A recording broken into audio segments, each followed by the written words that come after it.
Саламатсыздарбы? Назарыңыздарда эл аралык жаңылыктар, студияда мен Мадина Айдарова.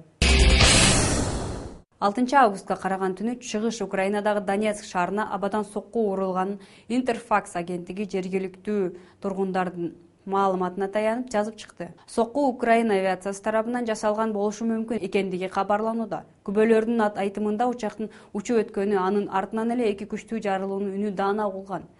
Сокку дал кайсыл аймакка тийгени азырынча так эмес. Электр жана суу тармактары иштеп жатат. Дүйшөмбү күнү Түрк парламентиндеги мушташтан улам 3 депутат жаракат алды. Чыр-чатак Ирак жана Сириядагы ислам кыймылынын аскерлерине Турция тараптан жардам көрсөтүү тууралуу суроо чечилип жатканда чыкты. Кийинчерээк чыр-чатак башкарып жаткан партия менен оппозициянын ортосунда болгондугу маалым болду. Президенттик шайлоого бир нече күн калганда болгон ызы-чуудан улам отурумду башка күнгө жылдырууга туура келди.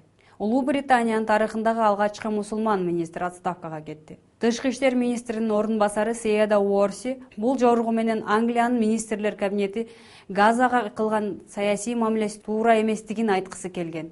Уорси айым өзүнүн Твиттердеги баракчасында абалды төмөнгүчө баяндайт. Лондондун Газадагы акыркы окуяларга байланыштуу баа берүүлөрү, комментарийлери моралдык жактан туура эмес жана Британиянын улуттук кызыкчылыктарына жооп бербейт деген оюн билдирди. Аналитиктердин баамында Британ премьер-министри Газадагы окуяларга түздөн-түз баа берүүдөн алыс. Ошол эле учурда Израилдин согуштук кыймыл аракетине да жаман деген оюн билдирген жок.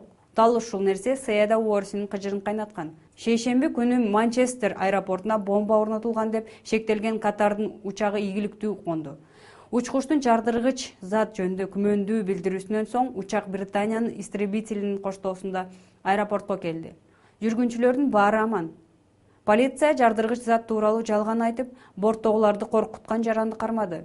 Qatar Airways компаниясына таандык абалайнери Доха шаарынан Манчестерге учкан болчу. Африканын өкмөт башчысы Андре Нзапаяке жана министрлер кабинети отставкага кеткенин бүгүн маалым болду. Бул тууралуу мамлекет башчысынын басма сөз катчысы шейшемби күнү радио аркылуу кабарлады.